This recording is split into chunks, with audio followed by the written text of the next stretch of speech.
Почитувани гледачи, ја следите емисијата Агроинфо на програмата на ТВ каналот ВИС. Како што може да забележите, имаме гостин во денешното издање на оваа емисија.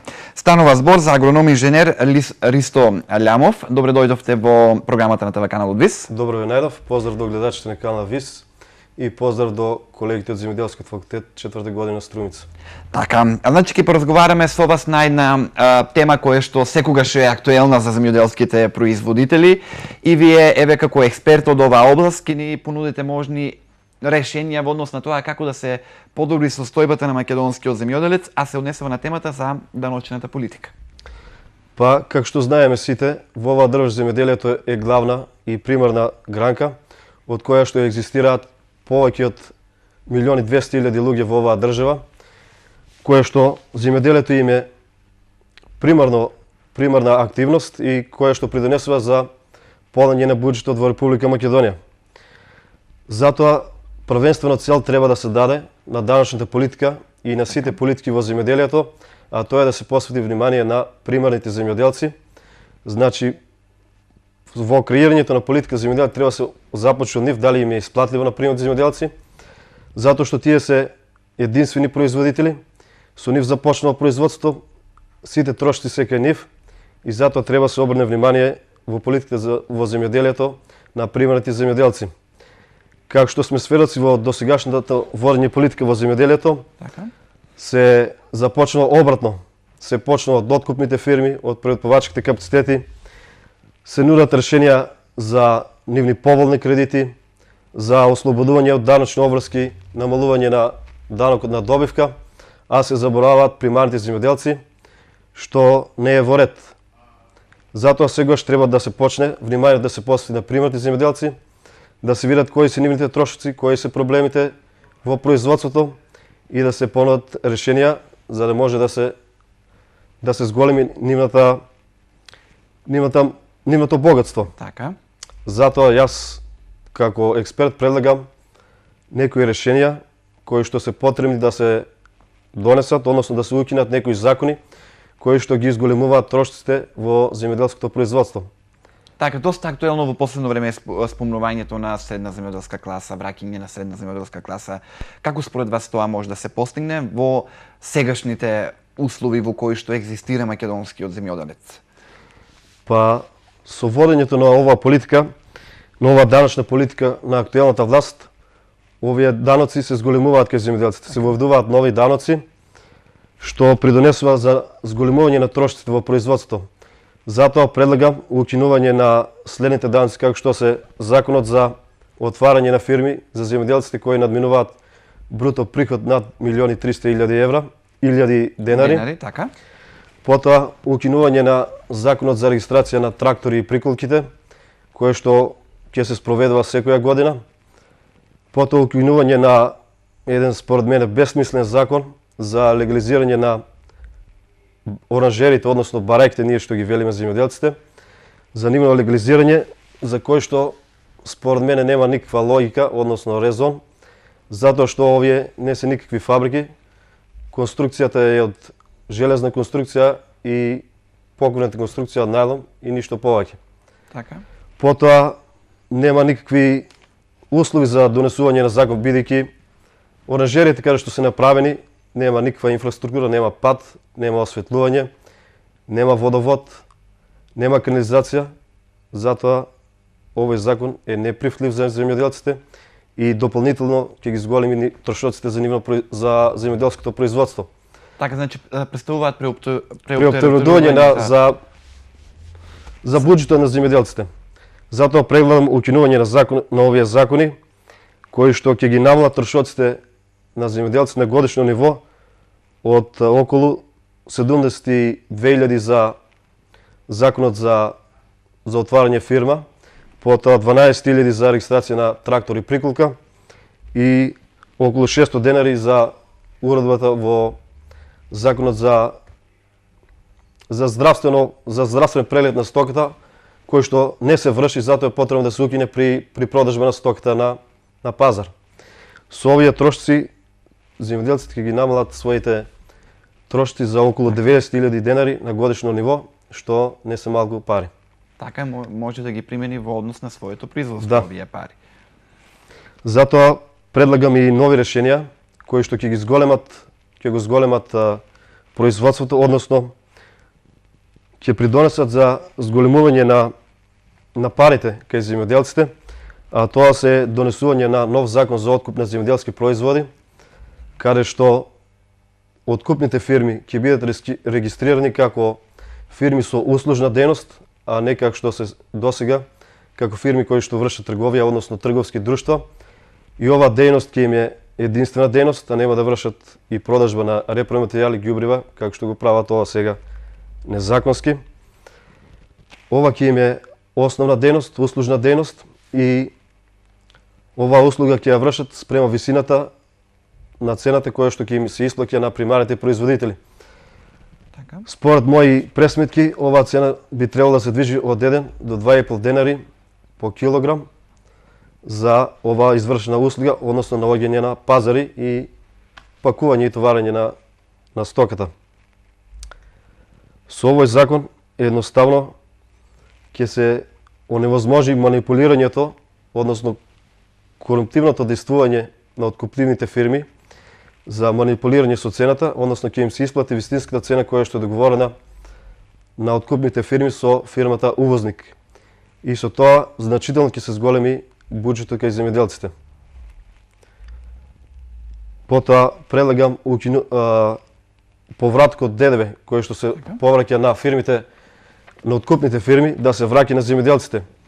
Со едноставно решение со тоа што тие ќе им издаваат потврда за амбалажда и цената на амбалажда за количината, која што ќе ја однесат земјоделците до Министерството за земјоделство, шумарство и водостопанство и ќе им се повратат средствата од ДДВ на земјоделците, бидејќи тие ги сносат сите трошоци за производство, од купување на семе, одгледување на расадот, потоа расадување, ѓубрива, репроматеријали кои се потребни за оранжериите, најлон, хемиски средства за заштита на растенијата и многу други трошоци. Амортизација на машините. Трошоци кај земјоделците се многу бројни, дури тешко може да се набројат, а пресметката е многу лесна.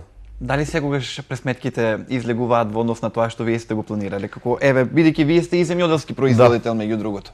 Секогаш трошоците излегуваат многу повеќе од она што вие го планирате, барем во сегашни услови.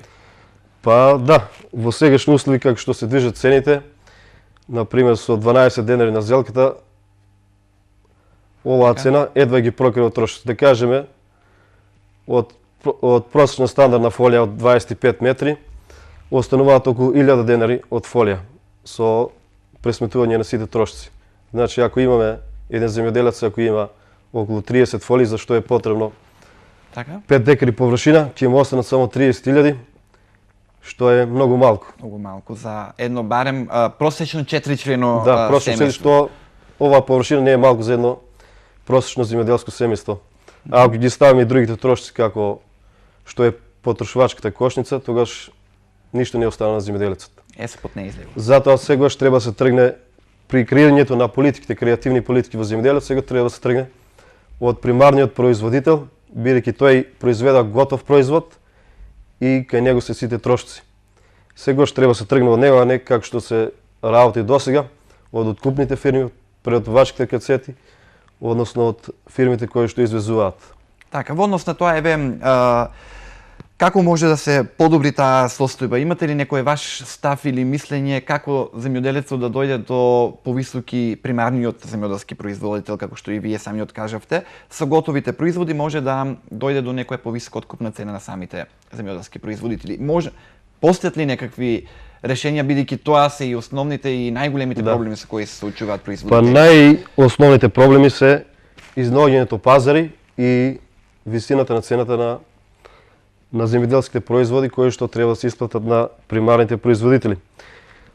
Тоа може да се реши со донесување нов закон за откуп, каде што се регулираат овие работи, каде што се точно регулирани кои се обврските на откупните фирми, како што кажав, начинот на кој што треба да се врши, односно треба државата да го направи, потоа неманување на цената во текот на 24 часа, потоа обавезно издавање на кантарни белешки при примање на стоката Така. и некои други подзаконски акти кои ќе ја регулираат оваа област. Дали во постоечкиот постојат овие работи кои што вие ги кажувате или? Па со овој закон не се регулирани откупните фирми како фирми со услужна дејност, туку како трговски друштва, каде што слободно се ја формираат заработувачката, да кажеме, каде што не се врши никаква контрола и тука, да кажеме, се губи голем дел од заработувачката на примарните производители. Затоа со овој закон ова ќе се реши и едноставно ќе се оневозможи корумптивното делување во оваа област. Потоа односно намалување и изголемување на профитот кај земјоделците, потребно е национална програма за земјоделие, каде што и јас имам некоја замисла, односно предлози, да се имплементира интегралното производство на ниво на цела Република Македонија, односно тоа е производство со превземање на сите потребни превентивни мерки, а ако е потребни хемиски мерки, за заштита на растенијата. Односно со тоа се намалуваат трошоците на производство, а приносот е ист како и кај конвенционалното производство. Со тоа се зачува и природната околина, здравјето на луѓето. Односно, на еден начин тоа е употреба на сите мерки кои што го намалуваат употребата на хемиски заштитни средства.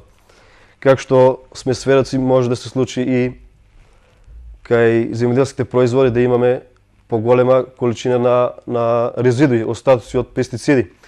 Со овој начин на производство тоа ќе се елиминира, односно тоа е производство кое што дозволува остатоци од резидуи од пестициди 50%, односно на половина помалку отколку кај конвенционалното производство.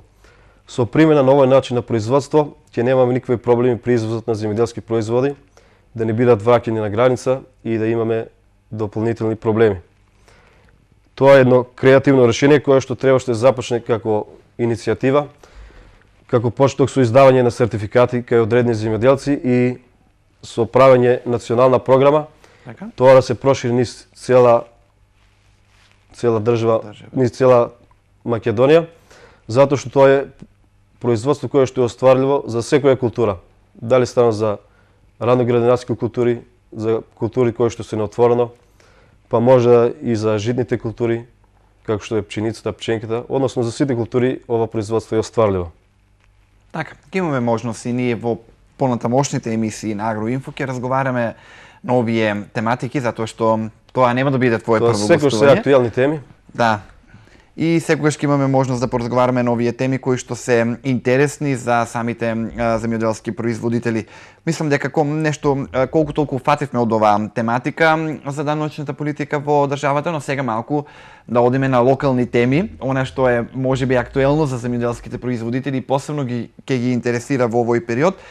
Временските услови кои што беа доста променливи изминатиот период, од високи до ладни до премногу можеби дождови, како сето тоа влијаеше врз земјоделското производство? Па моменталните временски услови се неповолни за производство, односно се поволни за развој на многу габични и бактериски заболувања кај растенијата. Облачното време, потоа високата релативна влажност на воздухот, како што сме сведоци на честите врнежи, потоа ниските температури кои што ги имавме во минатата недела, придонесуваат за развој на многу габични и бактериски заболувања. Најопасни заболувања кои што се јавуваат кај културите кои што се огледуваат во затворен простор, тоа се фитофтора инфестанс, пламеницата кај доматот и пиперката, фитофтора капсици. Потоа се јавува сивото гниење, ботритис цинереа, белото гниење, склеротинија склеротиорум и кај некои производители се има појавено и некој бактериско заболување кое што може да биде од бактеријата Мичика нензис. Затоа во овој период предлагам, бидејќи температурите, вечерни температури се покачени, земјоделци да вршат поголемо проветрување. Оние кои што имаат можност, односно кои што имаат помалку површини, односно кои што се на едно место, да вршат утринско проветрување, односно кога ќе даваат луфта на оранжерите, тоа да ги даваат луфта догоре, едно 20 до 30 минути, за да може да стане роста, која што е основен услов за развивање на габичните заболувања. Потоа, доколку се пониски дневните температури, ќе регулираат температурата со намалување на луфтата. По оние култури кои што се зафатени од болеста, веќе болеста е расширена и веќе поминала болеста, да извршат отстранување на непотребните листови, за да не има можности за секундарни инфекции, односно проширување на заразата. Да ги отстранат листовите во најлон вреки и да ги исфрлат надвор од површината. Тоа потребно е кај оние култури кои што имаат голема листна маса, како што е домотот, потоа кај краставицата, да се отстранат овие непотребни листови кои што не вршат фотосинтеза, односно име намалена асимилационата површина и се непотребни за растението. Доколку заразата е многу проширена кај некоја култура и не можем да ја сузбиеме со превентивни мерки како што е луфтирањето и отстранувањето на непотребните листови, тогаш треба да се примат хемиски мерки кои што се неопходни. За пламеницата најдобри препарати и активни материи кои што ги препрашувам во природ се ридомил, кој што има активна материја манкозеб и металаксил, исто и арметил, кои што се фунгициди со системично и контактно дејство, односно создаваат отпорност кај растенијата за полог период, навлегуваат во растенијето и создаваат системски стегната отпорност.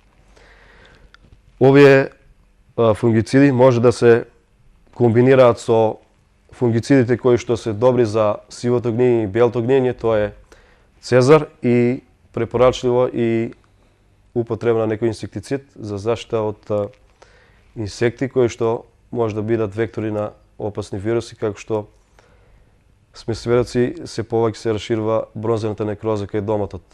Затоа со секој третирање потребно и да се вметне некој инсектицид. Така, тоа се вашите препораки во однос на тоа во овој актуелен период како земјоделските производители да го заштитат своето производство. Овде ќе го заокружиме и денешниот разговор со вас. Се надевам дека и понатаму ќе соработуваме и ќе имаме нови теми за нашите земјоделски производители.